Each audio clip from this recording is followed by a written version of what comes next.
It's certainly a possibility that the teachings of Jesus are closer or sound closer to what we think of as Indian teachings.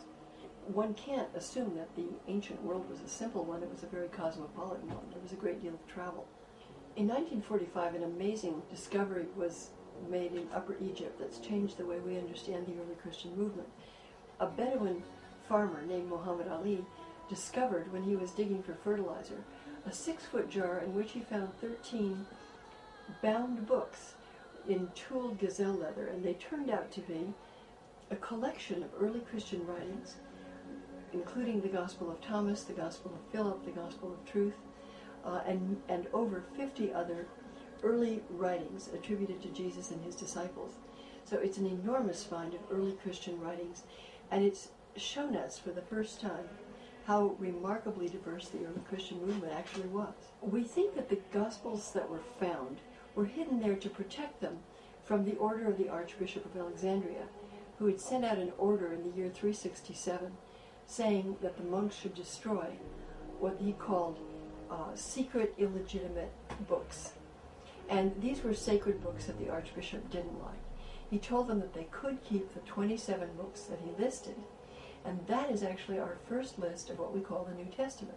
There's a significant group that think that there are some of those texts at Nag Hammadi that are actually written earlier than the Gospels and would give us ability at least to try to get back closer to the Jesus of history. People center especially on a book called the Gospel of Thomas. It's certainly possible, as some people say, that Jesus had traveled to India. I happen to think it's not very likely for a village rabbi. One can't outrule it as a possibility because we just don't know.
Imagine you're a detective. An unusual case comes across your desk. It isn't exactly a case of a missing identity or a missing person. It's a missing background, some lost years, and the particulars are sparse. Date of birth unknown, exact year of birth also unknown, sometime between 8 and 4 BC, place of birth disputed, thought to be Bethlehem. All human history divided by his birth, BC AD. This is no small case. An investigation into the past of one of the most influential persons in history. By this time you realize what you might be getting into, but it doesn't add up. Why a file on Jesus? You read on. Adventurous early life, fled with parents to Egypt after father had a dream, returned to Nazareth an unspecified number of years later, was baptized by a cousin, John, traveled extensively with a band of 12 disciples for about 3 years, preached, healed the sick, raised the dead, orthodox position, rose from the dead on the 3rd day, taught disciples 40 days, then disappeared from their sight in a cloud, ascended into heaven, and sat on the right hand of God. The file. It is full of unanswered questions. No record of his existence made during his life. If made, did not survive. Nothing he may have written survived either. No record of what he looked like, height, weight, color of hair, or eyes. Few details about his childhood.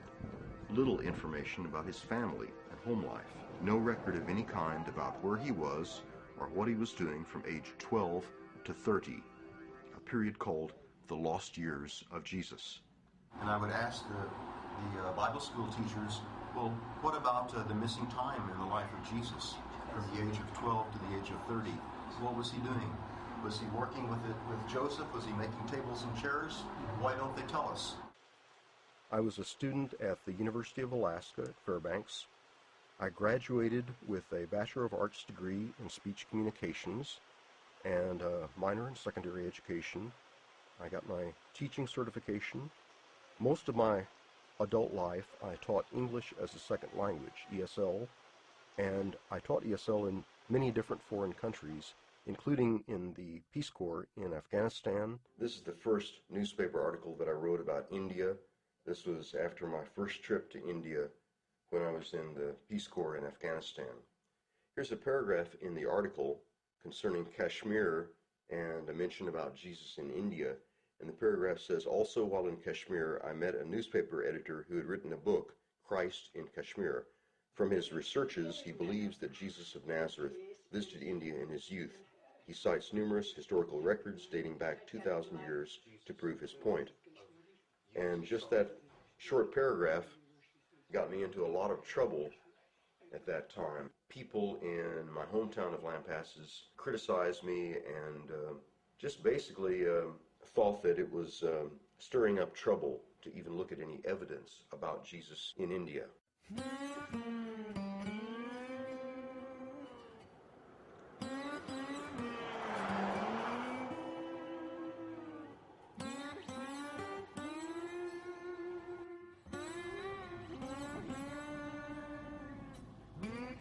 Though I was born here and raised here, I never have felt that I belonged here.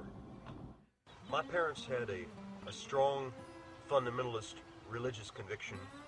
My mother tended to be more narrow and strict about her fundamentalist Christian viewpoints. And my dad was more tolerant and open-minded. And my dad basically said, let's leave the judging up to God. My parents, my brother and I, we went to church every time the doors were open, Sunday morning for Bible school and the worship service, Sunday evening, Wednesday evening. We were taught in the fundamentalist Christian church here that you either were going to obey God, or if you did not obey, you were going to be damned at the last judgment, condemned by God, and damned, sent to hell, to burn and suffer for all of eternity. Well, the New Testament and the Old Testament are both the inspired Word of God, and yes, we believe that they are. Well, we're, I guess you'd say, fundamental as far as Scripture is concerned. We believe every word of it, yes, sir. It was understood we were not supposed to dance, we weren't supposed to drink. Gambling was a no-no. I've known Ed Martin for, I guess, 50 years. Since he was a little boy, certainly. I'm not sure how old Ed is, but I've known him, I guess, all his life. Ed has always been out there on the edge. The difference between being a visionary and being crazy is a very small difference sometimes. And none of us know. None of us know what that difference is. Ed's grasp of reality and mine are not the same thing. He has always wandered around, and he enjoys traveling. He just never has settled down. Mm-hmm. And that's all right, if that's what he wants to do. But that's not what the rest of us do, of course. That's different, is what I'm saying. How sweet, how heavenly is the sight when those that love the Lord and He's an heir of heaven who find His bosom glow with love. I really enjoyed Bible studies, and I remember on Sunday mornings where we would come to the place in the life of Jesus where Jesus was 12 years old. It was the feast of the Passover, and Jesus had disappeared from his parents, and Mary and Joseph had gone looking for Jesus, and they found Jesus with the learned Jewish priests, the learned doctors of the law, and Jesus, as we know, was giving very scholarly, very spiritual, and profound answers to their most difficult questions. And after that, we have in the Gospel of Luke the one transitional verse, that Jesus grew in wisdom and in stature and in favor with God and man. And then Jesus was 30 years old, he was at the River Jordan, and he was being baptized by John the Baptist. I would ask my Sunday school teachers, well, what happened during that 18 years that was covered by just one verse? Where was Jesus from that time, the age of 12 years old to the age of 30? And the Bible school teachers would just basically say, well, God does not want us to know about that. And Jesus increased in wisdom and stature and in favor with God and man. Now, in the 15th year of the reign of Tiberius Caesar, the word of God came unto John, the son of Zacharias, in the wilderness. Now, when all the people were baptized, it came to pass that Jesus, also being baptized and praying, the heaven was opened, and Jesus himself began to be about 30 years of age. It's frequently referred to as the hidden years, and I think mainstream Christian churches have assumed that he was growing up in Palestine. He was being raised by his mother Mary and by Joseph. I would have to say that he was with Joseph and Mary growing up. As boys grow up, probably mischievous at times. I don't see him as being anything other than just a normal human being, because that's the form he took. Makes no difference where Jesus was after his 12th birthday till he went to the wedding feast and changed water into wine. What would it change? I can think of nothing. People have said, how could Jesus have traveled to India? What road, what route was available? And the answer is the most famous trade route in the world, the Silk Road. The Silk Road was an ancient caravan route between China and the Mediterranean. And the distance, approximately the distance, say from the port of Acre, ancient port of Acre on the coast of Israel, all the way across to, let's say, Srinagar in Kashmir.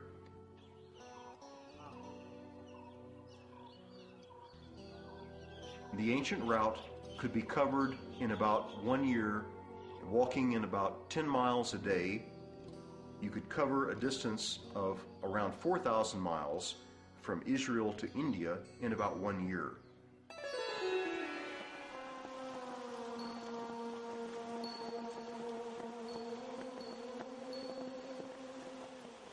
Krishnamurti made the quote that whenever a human being sets out to find the real truth about something, he or she must arm himself with great courage, because he may not find what he wants to find. When a person becomes possessed by the need to answer a single question, for example, the question of where Jesus was in those years where there's no description of him in the New Testament, the harnessing of basic human curiosity is involved. We are curious, and it's difficult for the outside observer to know whether a person is obsessed or inspired. Socrates said, I am commanded by my God to go around and ask my fellow Greeks difficult questions. Even if you will kill me for doing so, I will not stop asking difficult questions. I lost a number of friends through the years concerning this material. I gave up my house, sold my house to have my book published. I told some of my relatives, and they just kind of scoffed at the concept and did not want to hear any more about it. And of course, if we're going to talk about rejection, how many people rejected Jesus when Jesus was living? How many people listened to his message and oh, what a troublemaker, oh, that Jesus troublemaker, like that. So what's wrong with being rejected? I mean, sure, it's not, I think the rejection does not deal so much with the individual being rejected, but it deals more with the rejector. I'm Brother Chidananda. I'm a monk of Self-Realization Fellowship and disciple of Paramahansa Yogananda. I've been a monk in SRF for about 26 years, and for many of those years, most of those years, my service in Self-Realization Fellowship has been with our publications area, assisting with the editing and publication of the books by Paramahansa Yogananda. Here is this individual who is the focal point of Western history, and yet a huge block of time in the life of this individual, there's absolute silence in the Gospels about that. We have the beautiful story of his birth and the visit of the three wise men, and then a little account of him with his parents visiting the temple in Jerusalem. Takes him up to about the time when he was 12, 13, just a young man. And then there's a curtain of silence that just comes down, boom, and nothing. Nothing for 18 years. We have the story in the Gospel shortly after the birth of Jesus where the Gospel describes the visit of the wise men of the East who came to honor the birth of the Christ, the birth of Jesus, with gold and frankincense and myrrh. And again, the Gospel is very sketchy about who these individuals were and where they came from. You know, traditionally now we call them the three kings. You know, we three kings of Orient are. Well, there's no mention in the Bible of them being kings. There's no mention of where they came from. There's just this word that magi, meaning wise men from the East. Now, Paramahansa Yogananda said that actually those three wise men were great sages, great rishis who had traveled from India. From the very beginning of Jesus' birth, we have this very significant connection with the spiritual traditions of India. Again, the spiritual homeland, the spiritual lighthouse of humanity of ancient times. From the word itself, magus, they were some kind of astrologers from the East. The fact that they were fascinated by a star in the story, it seems to be the way Matthew wants to portray them, that they are astrologers. Exactly where they come from, he does not tell us, and I don't think we can know that. Paramahansa Yogananda said that Jesus himself, when he got to be about 12 or 13 years old, joined up with one of the common trade caravans that were constantly going back and forth from Palestine and traveled to India, where he spent many years both in India and also in Nepal and Tibet, responding, you might say, to that connection that was established between him and these great sages of India at the time of his birth. There has been a lot of speculations where they come from. The name Magi and the original depictions of them in the art of the catacombs from the 3rd century depict them as Persian Mitra priests, Zarathustrians. And indeed, Zarathustra, the great Persian prophet of the 6th century BC, predicted the coming of the Messiah, and they expected him. I was not at first trying to step on any toes or find any hot potatoes. I was not trying to find anything controversial. I just wanted to answer the question in my own mind. Where was Jesus during the missing years? What was he doing?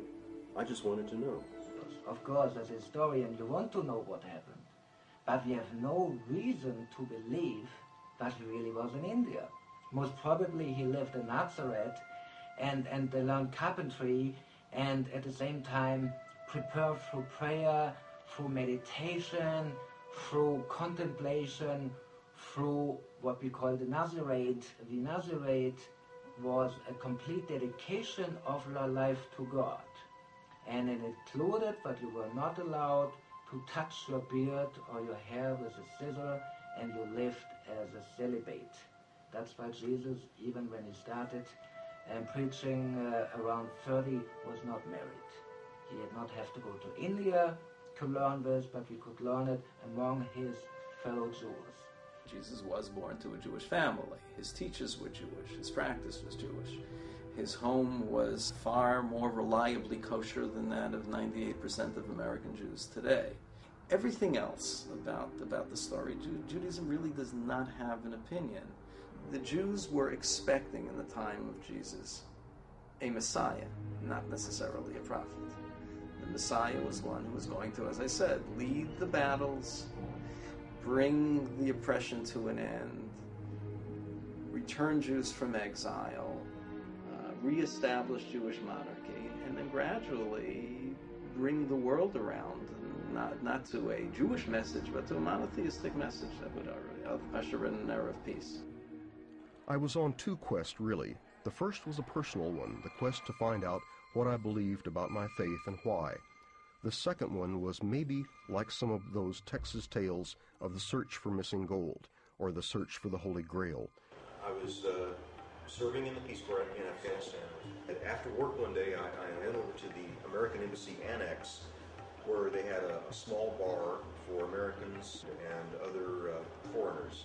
The bartender at the American Embassy Annex was a Pakistani Christian, and Pakistani Christians are required to take Christian names. So the bartender, his name was Mr. Wilson.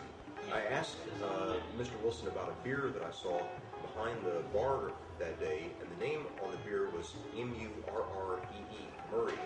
And so I said to him, that beer over there, Murray beer, and he said, yes, it's a Pakistani beer. And I said, I guess it's named after an Englishman named Murray. He said, no, Sahib, it is named after Mary. I said, oh, I see, well, Mary was an English woman. And he said, no, Sahib, Mary is mother of Jesus. And I said, Pakistan is mostly a Muslim country. Why would a Muslim country name a beer after the mother of Jesus? He said, because of her tomb, her grave. She is buried in that place. And I said, Mary, the mother of Jesus, is buried in northern Pakistan? He said, most assuredly, Sahib, that is exactly correct. Mother Mary of Jesus is buried at Murray in northern Pakistan. And I had to think about that a while. And I had another beer. Mr. Wilson also told me that some people in his part of the world do not believe that Jesus actually died on the cross. They think he survived the crucifixion, which could be one possible explanation for the post-crucifixion sightings of him by the disciples. They think he then went back to India, taking his mother Mary with him, and she died along the way, thus explaining why there is a tomb for Mary in Pakistan. She died on the Old Silk Road before they made it to the final leg of the journey in Kashmir. And that's according to the legends on the Old Silk Road. It was the British who first knocked it down to build a fort, because it did have such incredible views. They wanted this land to build this fort. And they didn't believe, like all Christians, they didn't believe this could possibly be Mother Mary's grave, so they tore it down. The local residents were very frightened of the desecration, and they would sneak down in the mountain and pick up the rocks and bring them back up there and lay them very close to where her grave used to be. The more I asked questions about my faith, the more interested I became in other so-called lost writings related to Christianity. Everyone now seems to know something about the Dead Sea Scrolls, which tell of a teacher of righteousness, who may or may not be Jesus, who was a member of the Essene community in Israel. I also learned about the many ancient Christian writings discovered at Nag Hammadi, Egypt in 1948, which contained entire Gospels dating back perhaps almost to the time of Jesus.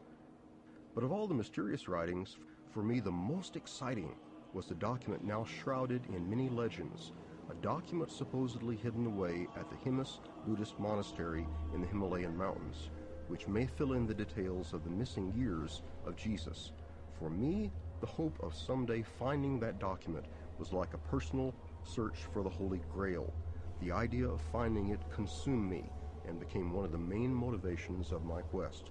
Nicholas Notovich's book is called The Unknown Life of Jesus the Christ, and that book tells the story of how he was thrown from his horse in 1887 and his leg was broken, and he was recuperating for a number of weeks at the Himaskompa monastery. He became friends with the monks there, and they volunteered to show him the document, The Life of Saint Isa, the Best of the Sons of Men. Isa is the name that is used by the people of India and also by many Muslim people. They refer to Jesus as Isa. The earth has trembled and the heavens have wept. because of the great crime just committed in the land of Israel.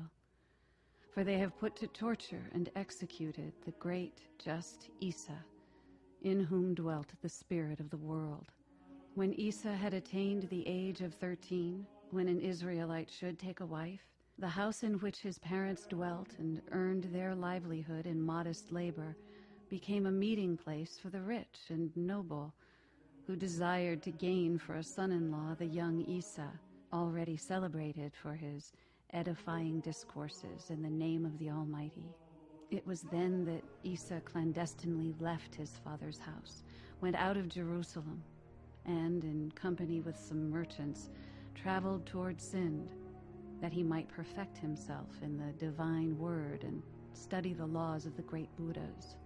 In the course of his 14th year, young Isa, blessed by God, journeyed beyond the Sind and settled among the Aryas in the beloved country of God. The fame of his name spread along the northern Sind. When he passed through the country of the 5 rivers and the Rajputan, the worshippers of the god Jain begged him to remain in their midst. But he left the admirers of Jain and visited Jagannath in the province of Orissa, where the remains of Vyasa Krishna rest, and where he received a joyous welcome from the white priests of Brahma. And that document gives specific details about young Jesus in India. For example, the Jagannath temple at Puri, and that young Jesus was a student there. And of course there was a great effort to essentially debunk it and to say that he had fabricated it, that he had made it all up, and there was no possible way that these manuscripts could exist. It was a forgery. They have thrown everything they can think of at me to try to invalidate the authenticity of my documents. But the main attack is against my honor as a writer. One of the main attackers of Notovich's book was Dr. Max Muller of Oxford University in England, a noted Orientalist and a professor of modern languages. Mr. Max Muller is a skeptic who attempted to demolish me. He claimed that Notovich had never gone to Imas Monastery and that Notovich had never examined such an ancient document. And Notovich turned up the heat by telling how that he had talked privately with a cardinal, and that the cardinal had told him that the Vatican has numerous documents about Jesus in India, and the Vatican knows all about Jesus in India.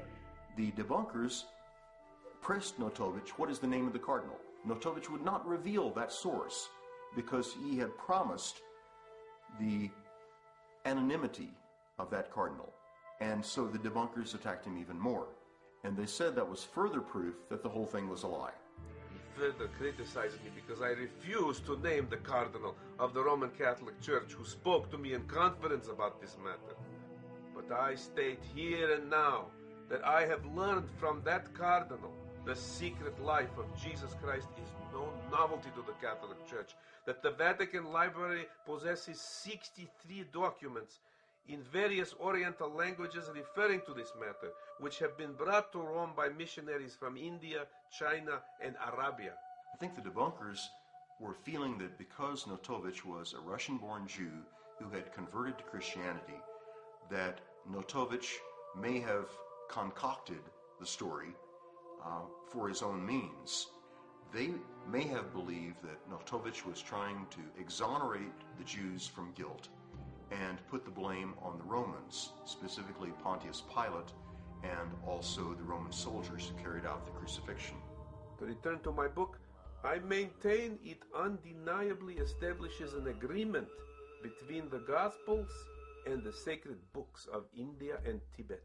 To claim that the documents never existed, to me it was ridiculous to make that claim, because there were so many other witnesses in later years who also saw the same document, the life of Saint Isa, the best of the sons of men.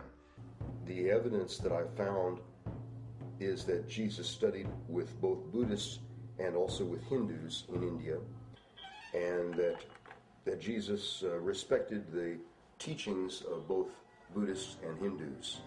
So I think there's a significant lesson there about tolerance for all of us, that I think As we find out the truth about the life of Jesus and his studies in India, I think that we find that Jesus found value and wisdom in other religions.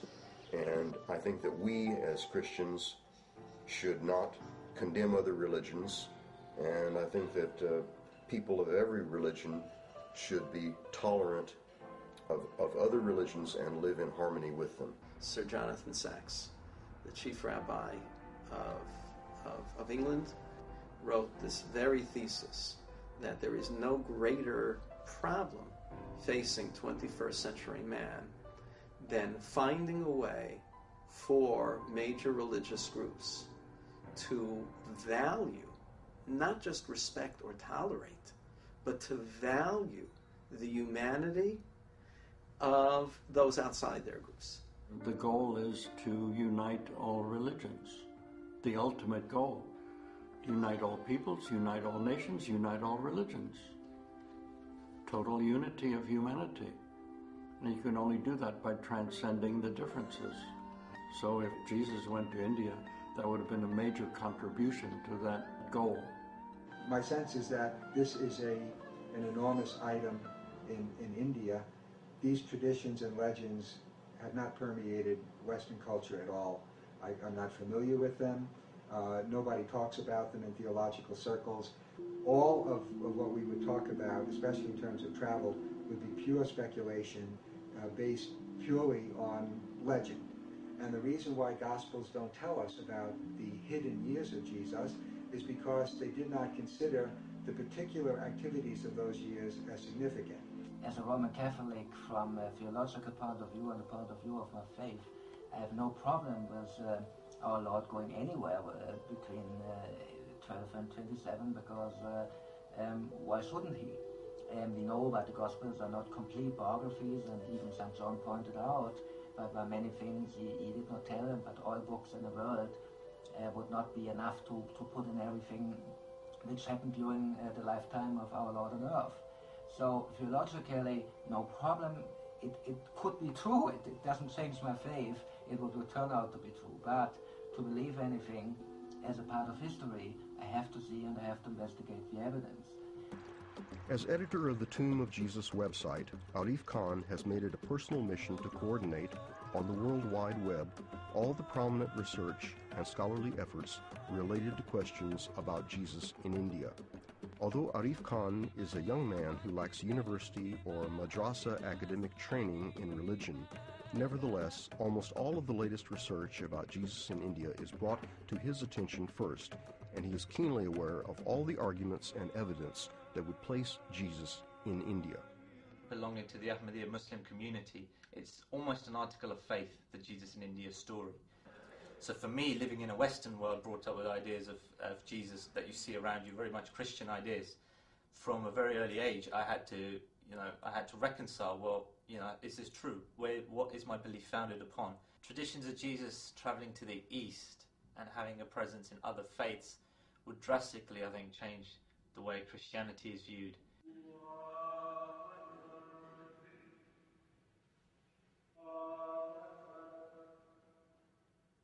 If this idea was embraced by all the faiths, it would mean that Jesus could definitely, instead of being a dividing figure, could be a central point for them all to come together.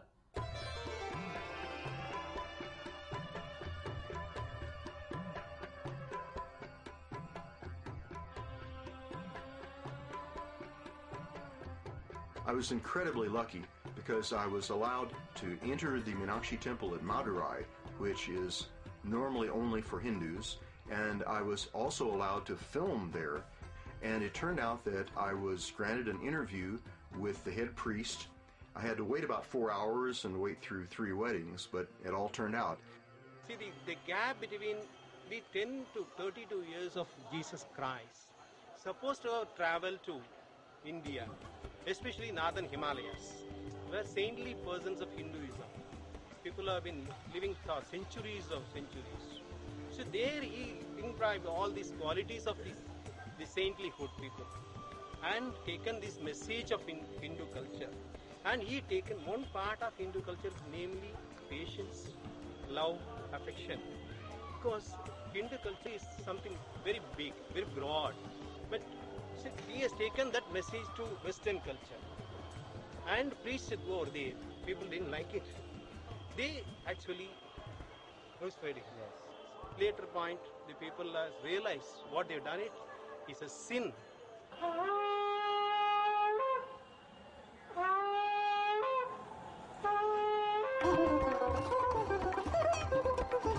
The head priest was excited to talk about Jesus in India, and while I was there, someone gave me a tip about a bishop of the Catholic Church in northern India in the Himalayan foothills at a place called Bareilly.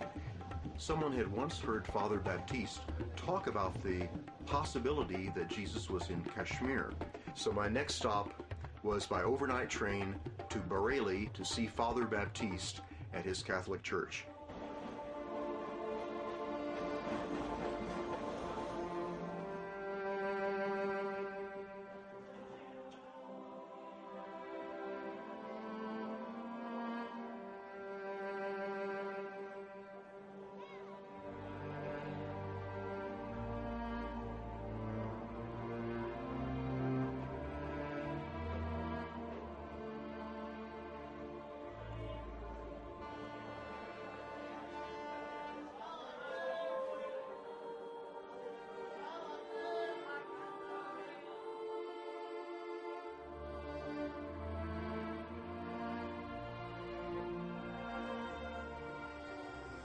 Jesus didn't start a religion.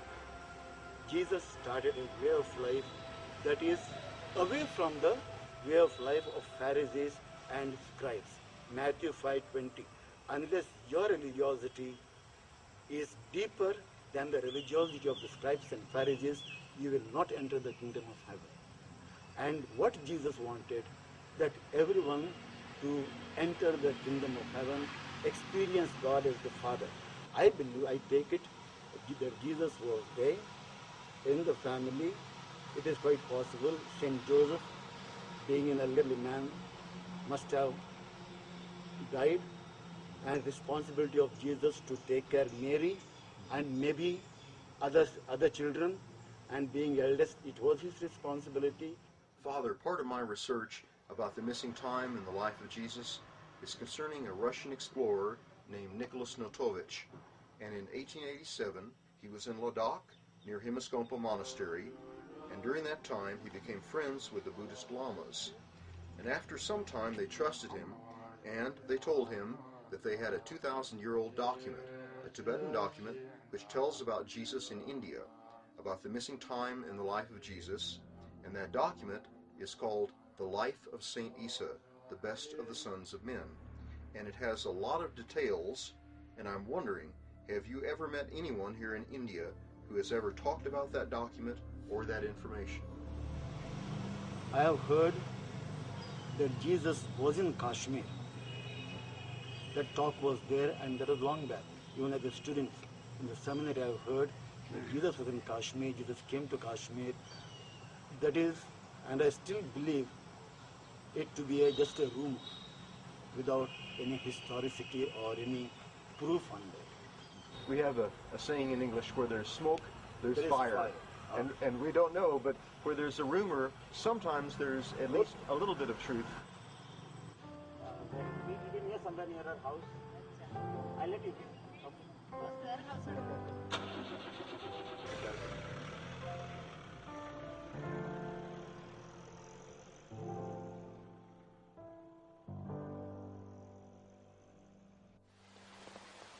It can be frustrating to try to track down a document as elusive as the life of Saint Isa.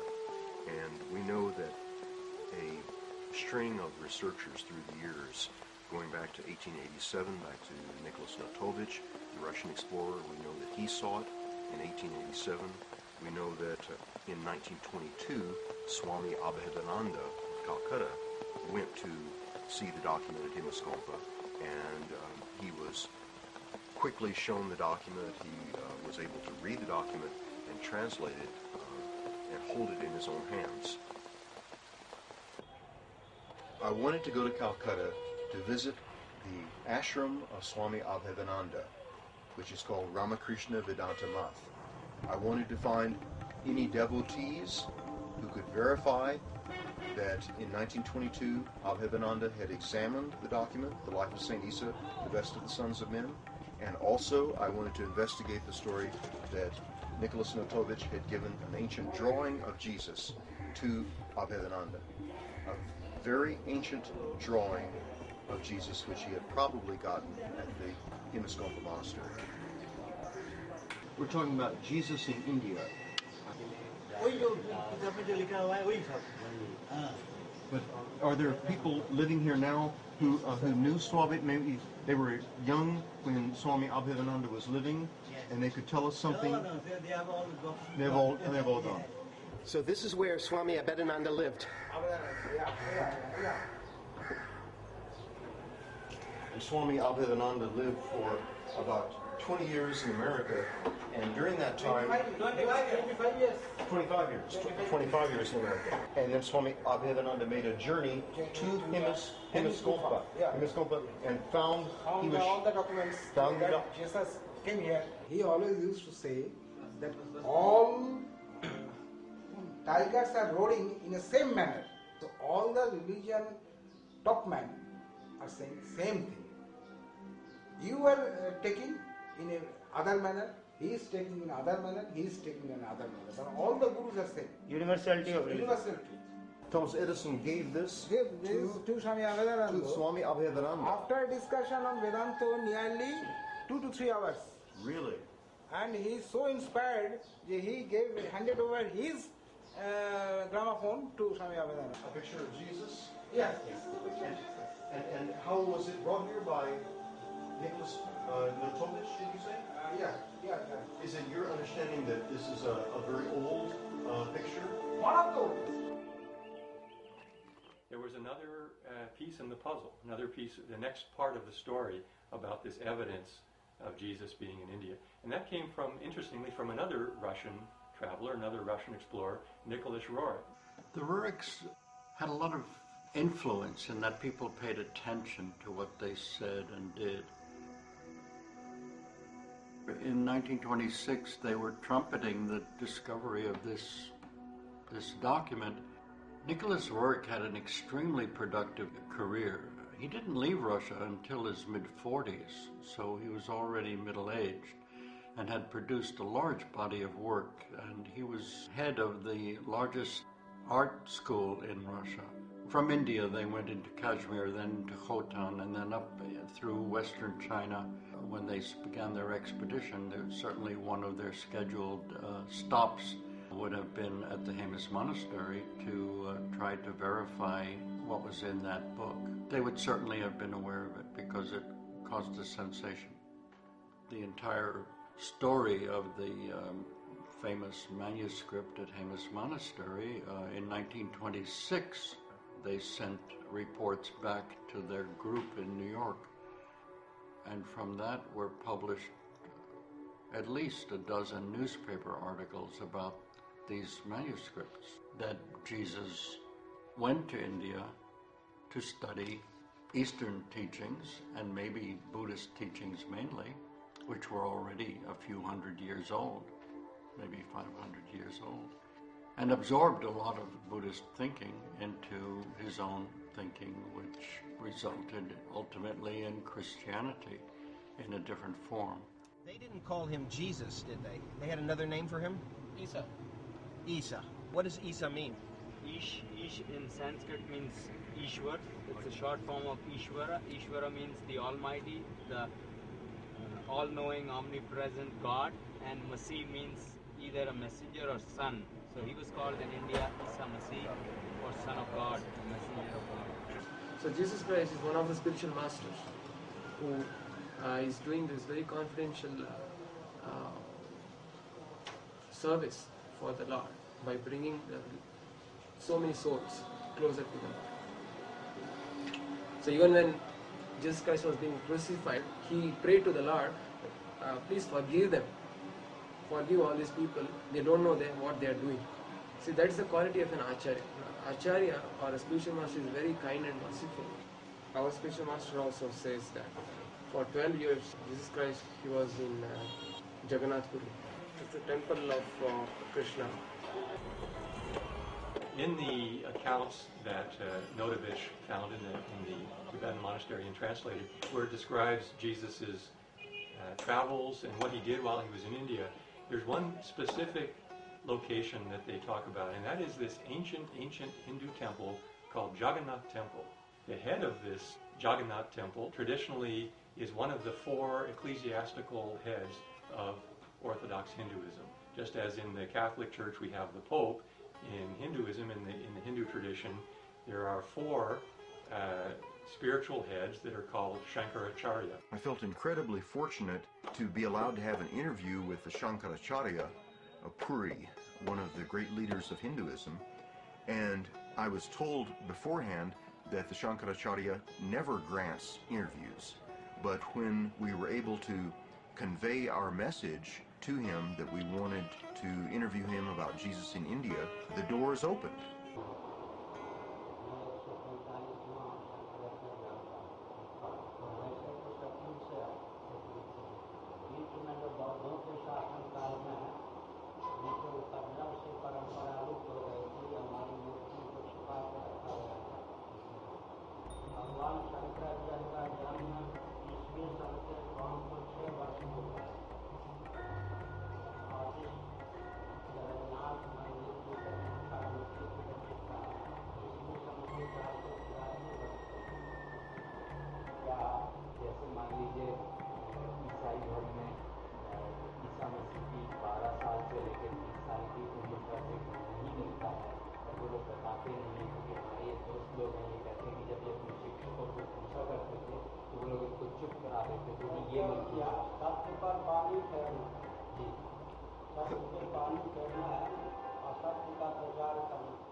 What is the period? From the about age 14, after he was with the rabbis in the temple in Jerusalem when he was a boy, up till when he was 28, 30, when he was baptized by John the Baptist, we don't know where he was.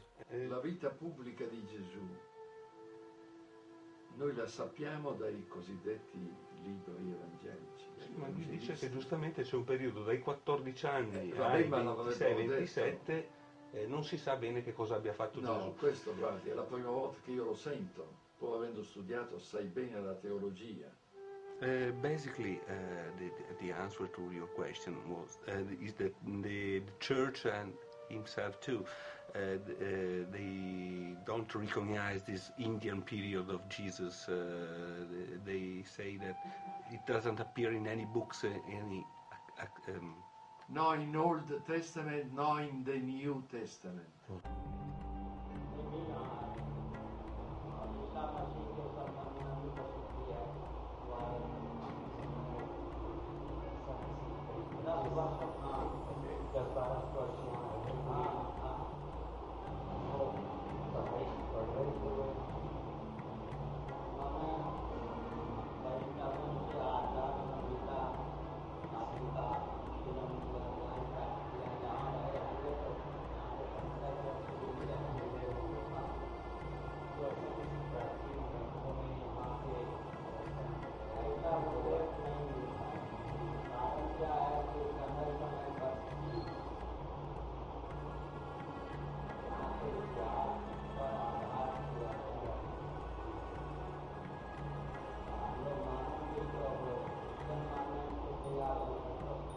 No, assolutamente no.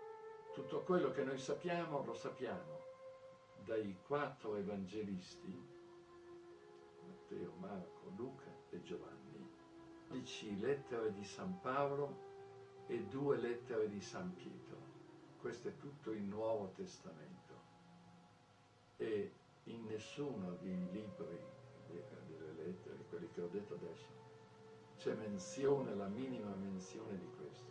For hundreds of years, literally centuries, The rest of it was forgotten because they did such a good job of destroying and declaring heretical and actually burning or otherwise suppressing any other competing versions of what the teaching of Jesus and the life of Jesus was really signifying.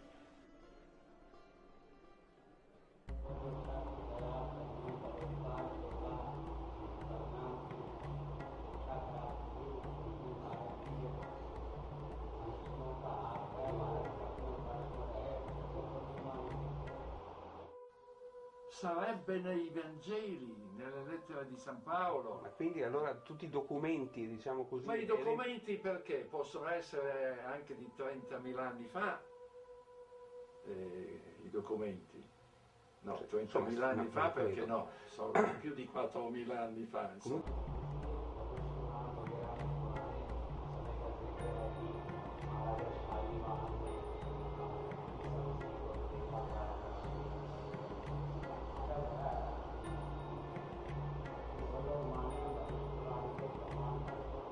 In pratica allora cioè, questa documentazione, queste supposte prove sono tutte false. False, sono invenzioni che poi si sono tramandate. Ma invenzioni di chi? Ma del posto.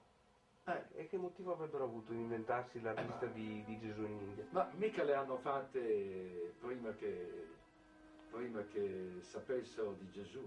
Ah, lei dice dopo? Dopo. Ma dopo.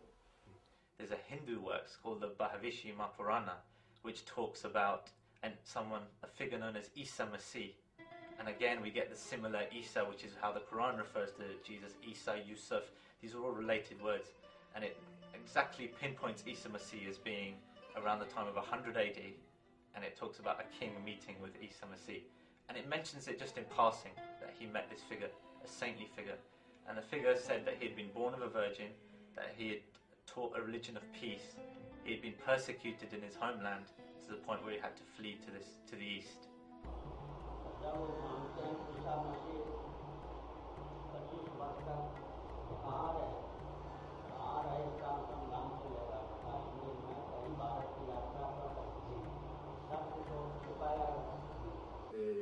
Diciamo non esiste comunque una risposta certa e sicura del motivo per cui le scritture non parlano di quel periodo della vita di Gesù.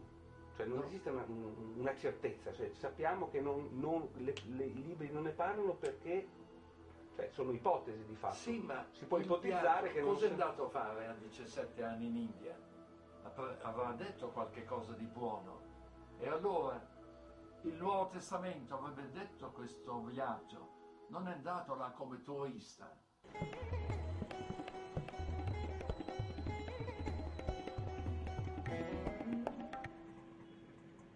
According to the life of Saint Isa, Jesus criticized the caste system. He criticized the Brahmins for exalting themselves.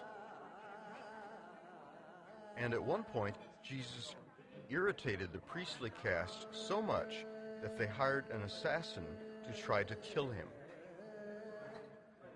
So it seems Jesus did step on some toes within the Hindu community 2,000 years ago. And Jesus fled and went northward up toward a place that is called Kapilavastu, the birthplace of Gautama Siddhartha, the Buddha. And then later went further north up into Tibet, into Lhasa. My source for this is Notovich and his translation of the Life of St. Isa document. The document may not really be 2,000 years old. We realize that it may be something more modern. We do not know right now about the facts of its true history, and that's something that we want to go and investigate firsthand. At the airport at Ladakh in northwestern India, it's high up in the Himalayas, the highest airport in the world. It's amazing that the monks there can live and function as high as the elevation is.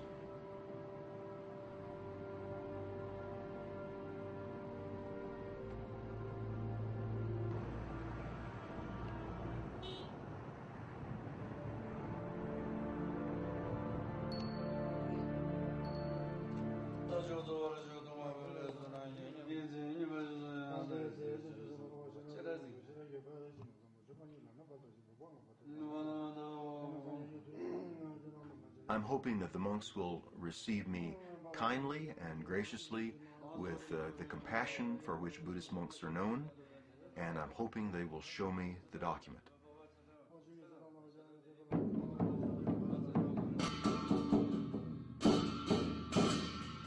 सतर्क रहना पड़ते हैं क्योंकि एक काल को इनकी present में या हम कमेटी की प्रेजेंट में कमेटी है सारे यहाँ बैठ के करेंगे तो पता चल जाएगा कि यहाँ है कि नहीं है अब अकेला आदमी तो कुछ नहीं कर सकता है क्योंकि इस तरह से भी बात उठ सकता है काल को कि है तो सही है ठीक है नहीं है तो कहीं गायब कर दिया हो इस तरह की बातें इसमें है तो थोड़ा इसमें मुश्किल भी है जो इसका इतिहास है इस तरह का किताबों में मैगजीनों में लिखा है और इन जनश्रुति में भी है दूसरा हमारे यहाँ किताबें हैं जो जितना भी किताबें हैं उसका कैटलॉग अभी तक हुआ नहीं है यहाँ ये नहीं कह सकता है कि यहाँ नहीं है कि हमारे यहाँ दुर्भाग्यवश कहिए या जो भी कहिए हमारा जो है यहाँ का हेड जो है लामा है रिम्पोची जी है वो बचपन से ही तिब्बत चले गए थे तो उसके बाद वो लौटे नहीं हैं 40-50 साल तक तो जैसे कि तैसे जितना भी मनुस्क्रिप्ट है जितना भी लिपि है लिपिवाद है जितना भी यहाँ ग्रंथें हैं वो ऐसे पड़े हुए हैं The lamas were not allowed to open the archives, which are just bound with strings, but the head lama had given the orders that they were sealed and should not be opened until he returned. So those beautiful Tibetan books were within reach, but out of reach. It's kind of like on some mountain climbs that I've been on. Some mountain climbers have gotten within 100 yards of the summit that they have been working for, maybe for 14 days or longer, and they're almost at the summit and a storm is coming and the guide makes the decision we have to turn back, and maybe they never get to reach the summit.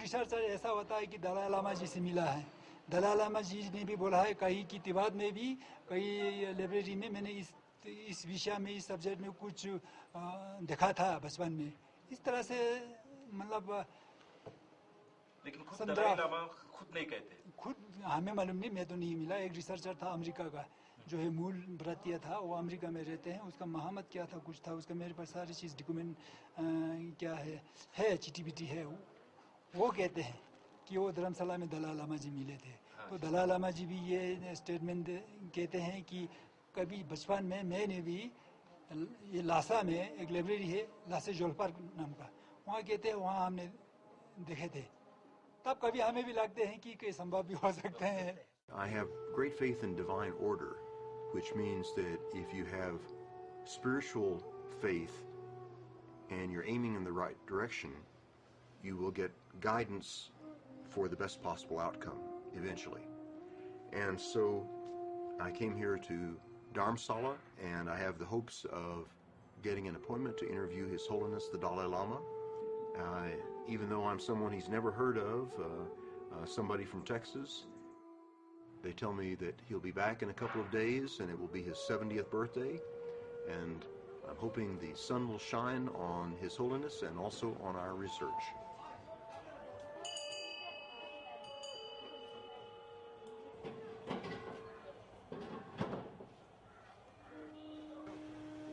His appointment book was pretty full, but what should I expect? If I dropped in at the Vatican and tried to see the Pope, his schedule would have probably been pretty full too.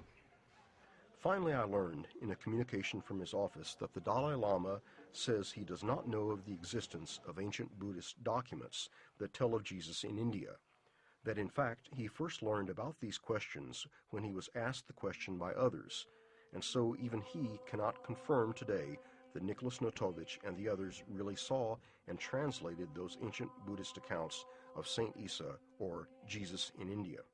And I have to reflect on all of these things more, because I'm not completely certain about all the answers. I want to find more evidence, I want to find more information, and I want to look outside the box and think outside the box.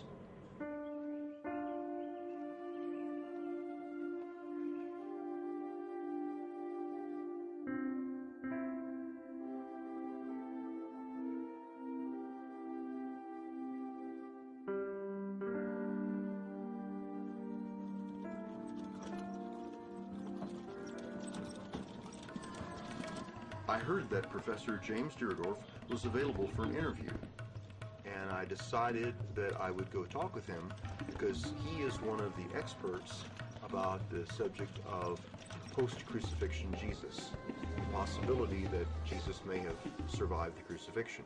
My second book goes into the stories of Jesus' travels to India and back, especially after the crucifixion. It is pretty well known to anyone who studies the religions that Islam doesn't believe that Jesus died at the cross. But this is, of course, heresy to the Christians. But the idea that he could have survived the crucifixion, that's another viewpoint that has quite a lot of support. Holger Kirsten, in his book, Jesus Lived in India, gives quite a lot of this evidence that Jesus had undergone the crucifixion, did survive and travel on east. And I've looked into this and find that quite a bit of this is credible. The mainstream Orthodox Muslim viewpoint is that it was not Jesus Christ placed upon the cross. But even in Orthodox Muslim circles, that viewpoint has sort of varied wildly. There's a famous Muslim scholar called Ahmed Deedat who's written and given many lectures. And despite being very orthodox in his views, he was definitely of the opinion that Jesus actually survived the crucifixion. He was placed on the cross, he appeared to be dead, where in fact he was still alive. So, but ultimately, whether you believe in a physical resurrection, or if you believe in him fainting and surviving or reviving, you still end up at the end of the story with a live Jesus. As the Gospel says, and Paramahansa Yogananda concurs with this, that then he spent a number of days talking and teaching his disciples further, at the end of which time he essentially dematerialized his body, which in the Christian tradition is described as the ascension into heaven. Or the other view is that very much within the laws of nature, he was on the cross for a short period of time, he was taken down, he was treated with aloes and myrrh, which we know are very strong healing properties, and there's a suggestion that his body was tended to by Nicodemus and Joseph of Arimathea. So the other viewpoint is that they were able to nurse him back and revive Jesus essentially, and he was able to then recover in time and then continue his mission. Regarding the medical aspect, yes, if you nail a person through the palms, to the legs, and raise him up, he'll have bleeding. But that bleeding may perhaps be so slow that his body systems may have a reactionary aspect where it can sustain him for life for hours together, and beyond 6 hours too, because the bleeding is that slow. It's not a major vessel that we are knocking off. So this could be believable, that he lived for that many hours thereafter, and when he was brought down, he was living. When he does speak to his disciples, you hear of him meeting in secret. And this makes absolute sense if he was physically alive and if he had survived this crucifixion, because he would have still been a wanted man. Did Jesus really die at the crucifixion, and was he bodily resurrected? In the last section, the last chapter of the Second Coming of Christ, Paramahansa Yogananda goes into this in great detail, and it was his perception, it was his assertion based on his own intuitive understanding of what Jesus had gone through. He said that absolutely he experienced physical death. It wasn't just going into a coma and that then they revived him and then he was able to then walk and talk and meet with his disciples later on. He said no, he died. When Jesus was asked to give a sign, he even said categorically that the one sign I will give you is the sign of Jonah. And he stated how Jonah spent 3 nights and 3 days in the belly of the whale, and he would spend a similar period in the belly of the earth. Now if we look at Jonah, Jonah went into the whale and came out of the whale very much alive. And so if Jesus is highlighting this, then it suggests that this is exactly the way he thought things would happen with him. Jesus died with a long, loud outcry, which is an indication of a rupture of the heart. If the crucified prisoner's legs are broken, it interferes with his breathing. He's not able to support his own weight, and death comes quickly. In the case of Jesus, we know from the Bible his legs were not broken. Science tells us that if the legs are not broken, the prisoner could survive for a day or more. Another indication of the rupture of the heart is the separation of plasma, of liquid and blood after they pierced his side.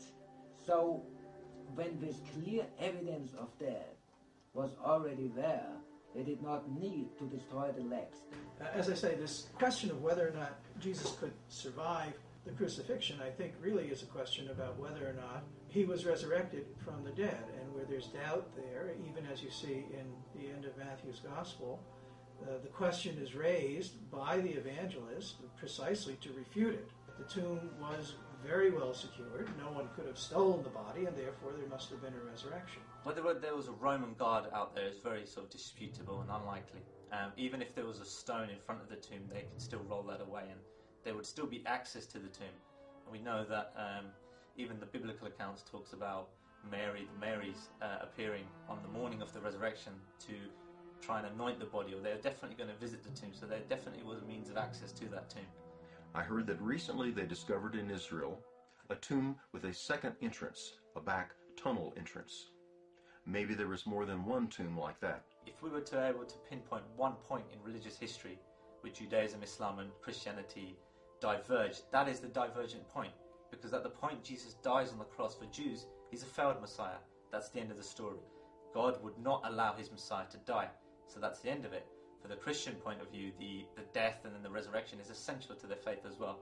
Now from the Muslim point of view, again there's variations, but they believe that Jesus was lifted to the heavens. Again, because they do not believe he could have died on the cross. Because they do not believe that a prophet of God would be allowed to die in this way, because it would be a sign of him having failed in his mission. After his resurrection, he was living in this highly spiritualized state, and in fact his body was materializing and dematerializing all the time during that point, and we have evidence of that in the stories where the disciples are there having a meal together in a room, and all of a sudden there's Jesus in the midst of them. He didn't come in the door. Apparently even in the Gospel of Luke it mentions that he ate with the disciples afterwards. A resurrected body doesn't have to eat, presumably. It wouldn't have to walk before them on the road to get from Jerusalem to Galilee, as he was said to do. I mean, if he were resurrected, he could just pop in and out wherever he wanted, supposedly. The Gospel doesn't tell us how he got there, but clearly he just materialized in their presence. Or another one is they saw him just walking through a wall. There's a lot of room for speculation because no one witnessed the resurrection. The resurrection technically, isn't really something that can be investigated historically the way other things can be investigated historically. If Jesus survived the crucifixion, he would naturally want to escape the Roman Empire, and returning to India, where he had spent his youth, would be a wise choice. There was a scattering of the Jews as far as Kashmir, India, Afghanistan, the whole of that area, to the point that out of the original 12 tribes of Israel, only 2 were to be found in Jerusalem. There were times in which elements of Judaism were brought to different parts of the world. I even go back to a verse in the Bible where on the death of, close to the death of Abraham, the children that he fathered in late life, nobody knows the names of them, but they're right there in the Bible. It says that he sent them eastward to the east. The phraseology is jarring, eastward to the east. Well, of course you're going to the east, you have to go eastward. So there are those who've argued that the east that's meant there is the real east, and that what Abraham was doing was putting a placeholder in the part of the world that would not discover monotheism as quickly as the descendants of Isaac and Ishmael. Now Jesus himself has said his mission is to gather the lost tribes of Israel. And this was always the mission of the Jewish Messiah, was to unite the tribes of Israel, bring them back. So it's his obligation to now go and preach to those brothers and sisters who are dispersed throughout the East.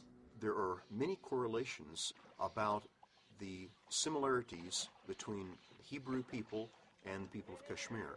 The linguistic similarities, which are very strong, types of foods, types of clothing, DNA, the kind of knife used by butchers, the shape of the end of the oars of the shikara boatman is a heart-shaped, the end of the paddle, which is the same as the ancient Hebrew oars. I remember being quite surprised when someone I know was actually hired by the Indian government to do research to try to explain why there are so many Hebrew names in India. Therefore, the Messiah may have been talking about the people of Kashmir when he talked about the lost sheep of Israel, the lost tribes that he needed to minister to. The Messiah has an obligation to those people who were recognized as Jewish in his day. Thomas, according to tradition, went to India and brought the gospel there. So St. Thomas, the Apostle Thomas, one of Jesus' chosen 12 apostles, was teaching, spreading Christianity here in India from 52 AD until his death in 72 AD. So we're talking about 20 years. And that Thomas was killed by a Hindu. He was speared in the back while he was praying. Continuously, from the end of the first century until today, there are Christian communities, they call them the Thomas Christians, who date their church or their teaching back to St. Thomas. The Gospel of Thomas suggests that the real world is the spiritual world, and that the world of spirit and awareness is the real world of divinity, and that the rest is, in a sense, less real, analogous with Hindu teaching. In Hinduism, there is a frequently referred to concept, the concept of Maya, which would mean the world around us, the world of physics, the world of time, the world of planets, the world of rocks, that entire world that we think of as real in our waking daily life is in fact a transitory, ephemeral illusion. It's something here today, gone tomorrow. Generally, in Hinduism and Buddhism, the goal is to transcend all physical manifestation, all chemical, physics, biology-based life, and to enter entirely non-material spiritual realms. This is also suggested in the Gospel of Luke, in Luke 17:20 and 21, which Jesus says, the kingdom of God is among you, or within you. Depends how you translate. And so this is an idea present, apparently, within the early Christian movement, but it becomes developed and it becomes dominant in the teaching of the Gospel of Thomas. Both Hinduism and Buddhism, the major historical religions of India, emphasize that the search for the divine should turn within oneself, that each individual, in one way or another, carries with them all the laws of the universe. Even the simple statement of Jesus, behold, the kingdom of God is within you, this is pure yoga. When they asked him, well, where is this kingdom going to come? Will it be a political or a social, or will it be at this location or that location? And he immediately corrected them and said, no, the kingdom of God is within you. And that is what we experience in meditation. In the New Testament it says, if your eye be single, your whole eye is full of light. That's one version of the saying. In the Gospel of Thomas, it goes like this. Within a man of light, there is light. And if it is not illuminated, he is in darkness. The idea is that there is light within, and one can find that light. What is that single eye, if your eye be single? This is one of the very fundamental tenets or experiences of yoga, of India spirituality, and that's the third eye, the spiritual eye, the eye of intuition and divine perception, which is located here at the point between the eyebrows. And through meditation, one awakens or activates the spiritual perception of that single eye, of that spiritual eye, and perceives the nature of reality, the nature of creation as divine light, that all of this seemingly material, physical world is really vibratory light emerging out of the divine creative principle, and that's what one perceives with that awakened eye of spiritual perception. You find in the Gospel of Matthew, Jesus says, you are the light of the world. The Gospel of Thomas teaches that the Gospel of Jesus is not only that he is the light and manifests the light, as it's said in the Gospel of John as well, but that you and I also come forth from the light and need to recognize our true identity. According to the Gospels like Mark, the disciple is to look to the end of time for the coming of the kingdom of God as a sort of great event of the judgment day. The Gospel of Thomas suggests something very different. It says, go back to the beginning of time. And if you ask, how do you go back to the beginning? The Gospel of Thomas has a saying. Jesus says, blessed is the one who comes into being before he came into being. And this is a puzzle, because how can you come into being before you come into being? If someone is profoundly and deeply interested in spirituality, and if spirituality is the most important thing in your life, then there is a kind of connection, a kind of kindred connection about India that there are teachings, there is wisdom here in India that is not available anywhere else, in its complexity and in its depth. Legends have it that Jesus lived a long time in northern India and Kashmir, and that he has a tomb there. This tomb still exists today, but it's well guarded, no one can get in. The inhabitant of that tomb is Yus Asaf, is the name given to us. Some researchers have said that this name is a translation of Jesus the Gatherer, and they believe Asaf means gatherer, so Jesus the Gatherer.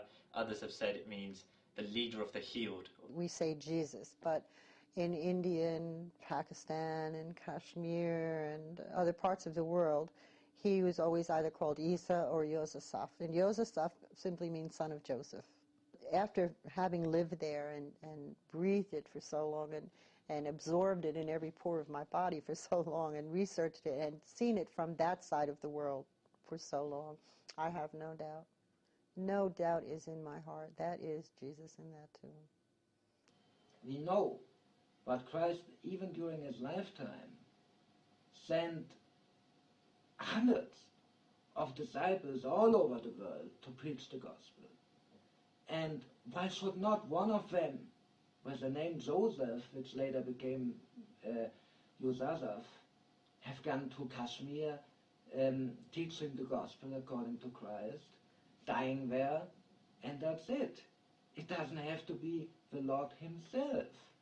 When I was exploring and researching the grave of Mother Mary, which is not that far from the grave of Jesus, we're only talking about a couple hundred miles, they opened all doors for me, and they were absolutely enthralled with the idea of someone finishing this research. They told me if I could find the remains, I could have her. They really didn't care. They said, just get her off of this mountain because this is a military target now. But as I said, then the militancy happened and 9/11 happened while I was there, and Daniel Pearl was killed not too far from me when I was there. The Bamiyan Buddha was destroyed, the Kabul Museum was destroyed, and obviously an American doing research there from that point on was not a good idea. It was ironic that this search for the truth about Jesus, a man of peace, was surrounded by the dangers of conflict, terrorism, and war. Somehow, we felt protected on our journey. Disasters seemed to follow us a day or two behind wherever we went, but the disasters never touched us. We would leave one locale, and then a monsoon flood would strike where we'd been. It would wash out all the roads. There were times when trains were bombed, but the trains that we traveled on were untouched. And time and again, there were other incidents of terrorism that followed in our footsteps, but divine order saved us again and again. We postponed a trip we were planning to the birthplace of Lord Rama of the Hindu faith. Terrorists bombed the Hindu temple that we were going to visit, but we were safely in another place. If we come away from this no closer to having proof that Jesus really was in India, at least we have tried.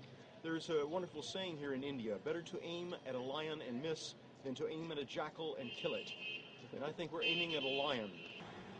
For safety reasons, the decision was made that Paul Davids and I would remain at the houseboat on Dal Lake where we were staying, and that Anil, one of our producers, and the rest of our Indian team would go over to the tomb of Yus Asaf, and even they had problems about security. About every 100 feet there would be an Indian soldier with an automatic rifle on duty with the flak jacket and a helmet. And those soldiers were guarding against any kind of terrorism, any kind of trouble that might take place, because there's a lot of hostility and tension. Just getting to that particular place itself is very, very risky, and all the more due to the presence of a mosque nearby, which generally has seen many gun battles between the outlaws as well as the security forces.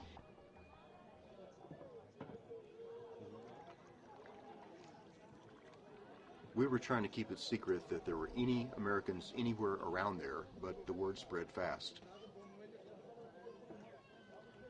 They seemed to think that we might want to buy a quality Kashmiri carpet.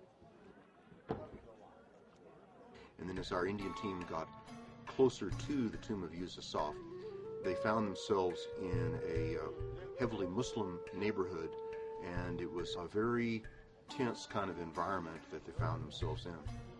They opened that casket and they basically raided it. And a lot of the documents and scrolls and important things that were in there associated with this tomb have disappeared or being held in private homes. What they've done is rip out all of the wood carvings. They removed the sarcophagus that contained all the relics. They replaced it with 4 glass walls so that now it looks like a shopping mall, you know, and they put a flimsy fake sarcophagus inside. They painted the whole thing green because that's the color of Islam, and they removed all traces of the blue. बहुत पुरानी है, ये कह नहीं सकते हैं। हाँ, हमारे पुराने बुजुर्गों ने कहा है कि समंदर के इस पार ऐसी जियारत कहीं नहीं है, ये पैगंबर ज़ादा है, समझे? और मिस्र से आए हैं, यहाँ पर ये क्लाइमेट, ये है ना, ये मौसम आब हवा अच्छा होने की वजह से उन्होंने यहाँ इबादत की है। यहाँ के मुसलमानों का प्यार देखा है उन्होंने, तो उन्होंने भी इस प्यार के लिए उसको वापस जाने नहीं दिया। हाँ, इनका ये इंतकाल भी यहीं पर हो गया है, ये यहीं पर दफन हो गए हैं, बस ये बात। So when Muslims living near the tomb insist that this is a prophet from Egypt, that could still mean Jesus to them. In fact, it corroborates the story rather than detracts from it. The tomb of Yusuf is hundreds of years older than the beginning of Islam. In the Muslim tradition, an enclosure building is never built around a tomb.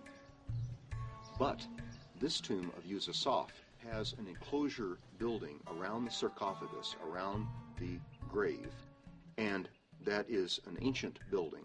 JNK Police. Nice meeting you. मेरा नाम अनिल है, आपसे मिलकर बहुत खुशी हुई।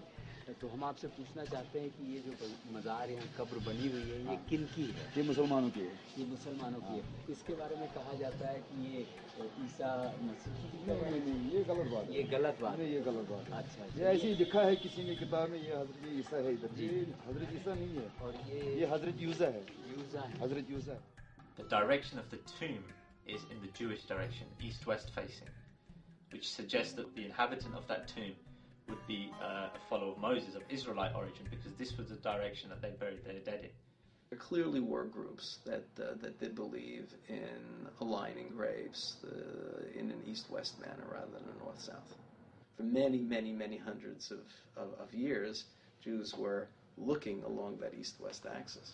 It was that band of the Earth's circumference that Jews occupied rather than largely to the north or south.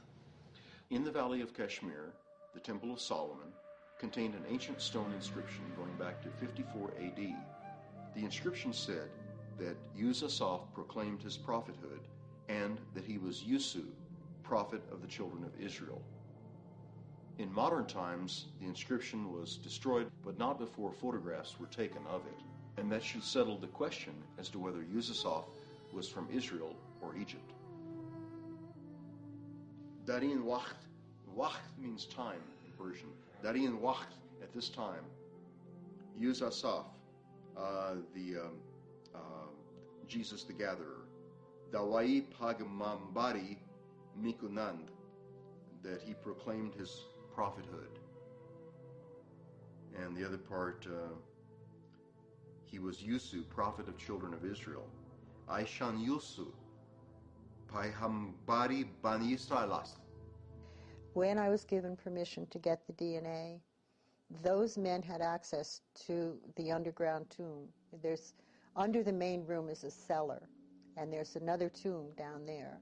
So it's a big room. You can walk around. There's headroom. यहाँ एक शख्स हैं जो अजीज कश्मीरी उन्होंने किताब लिख दी है वो सब झूठ है वो सब झूठ है उन्होंने आपकी क्या राय क्यों ऐसी कहानी बनाई पैसे कमाने के लिए और क्या अच्छा Someone in Kashmir told me, who had been down there many, many, many years before all this militancy, before the tomb was altered, and they said he isn't in the ground. Behind one of those stone walls is a ledge, and they put him on that ledge and sealed off, so there's a false wall, and he is behind that false wall. तौहीन हो रहा है ये कि अगर कोई भी फिरका ये कहे कि हजरत ईसा यहाँ पर है, ये मुसलमान के इस कुरान को तौहीन है, ये मुसलमान बर्दाश्त नहीं करेंगे। इसलिए गवर्नमेंट ने इसको ये नहीं, वो क्या नाम है उसका, गवर्नमेंट ने ये मान लिया हमें कि इसको बंद कर दो, फिलहाल लॉक कर दो इसको। They had said at the time, we're only going to be removing rocks from where the feet are, so that you have access to the feet. We don't want to remove the whole wall. So they've seen it. They know there's a body there. Yes, DNA can be recovered. If there's bones, they can get the DNA. It doesn't matter how old the bones are? No, we have 4,000-year-old, 5,000-year-old Tocharian mummies that they're getting DNA from regularly. ये government के ही इजाजत से एक lady आई थी यहाँ, वो यहाँ से सैंपल उठाना चाहते थे डीएनए टेस्ट के लिए। अच्छा। हाँ, तो इसीलिए ये बंद कर दिया है यहाँ पर ये मुसलमान लोग जो है ये बर्दाश्त नहीं करेंगे इसका तौहीन। I received all the approvals I needed, but at the last minute there was some militancy, and this was shortly after 9/11, and the project collapsed. One of the significant aspects of the tomb of Yusuf, there is a carving of 2 stone feet. The stone feet have strange marks, as though at the time of the burial, the artist was trying to show that that individual had undergone a crucifixion and to preserve that knowledge in stone. And of course, the Muslim caretakers now keep it covered over with a cloth because they do not want attention to be drawn to that fact. It took me personally about 20 years before I could change my thinking and not be threatened by the possibility that Jesus may have lived through the crucifixion and recovered his health and lived a long life. But I do not think it is heresy asking the questions and seeing where the evidence leads.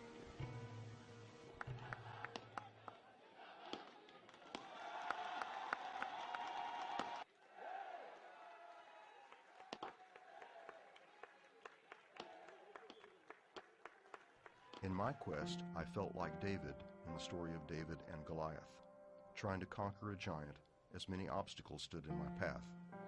But the Goliath I faced is still there. He's the bureaucracy of organized religions. He is the entrenched belief systems which control people and keep them in spiritual darkness.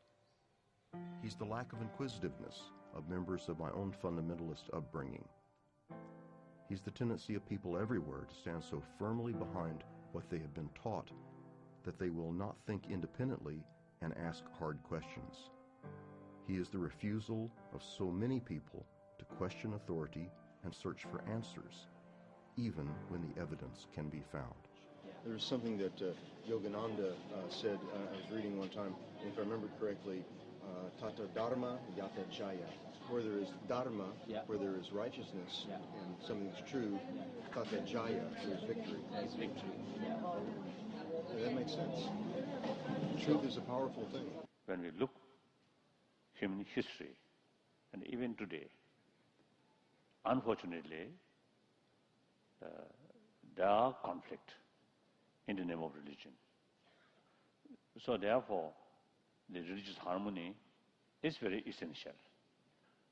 In spite of different philosophies or different sort of history, all tradition carry the same message of love, compassion, forgiveness, self-discipline, and contentment. In the West, a Judo-Christian background country, the certain portion of human being in these countries get immense benefit from Christianity or from Judaism. And Asia, like India, millions of Hindus get inspiration from Hinduism. And Thai or Burma, Sri Lanka, in this area, from Buddhism, like that. And the Arab world, millions of people get inspiration from Muslim, Islamic. What is the reason of these different philosophy? It's quite obvious. For different people with different mental disposition, we need different way to approach. So these different philosophies will come, all aiming to promote these values: love, compassion, forgiveness, tolerance, contentment, or self-discipline, and so on.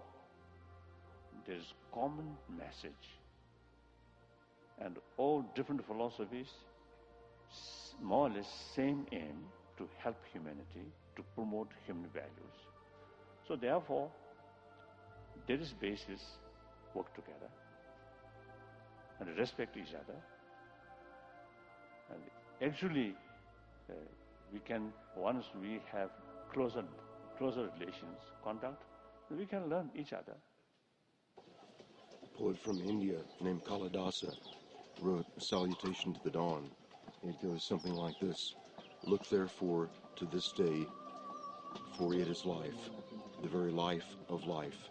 In its brief course lie all the verities and realities of your existence, the bliss of learning, the glory of action, the joy of knowledge.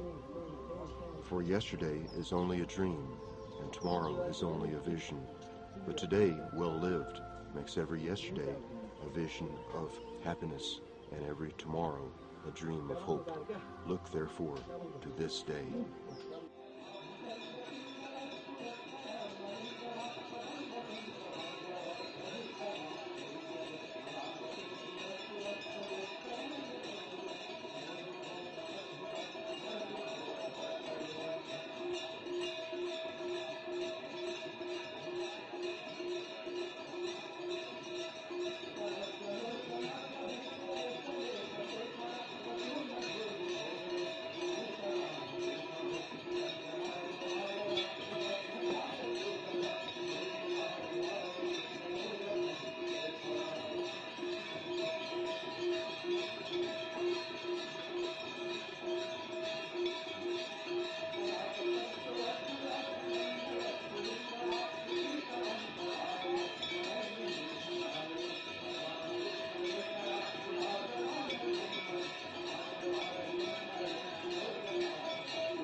सीटी मारा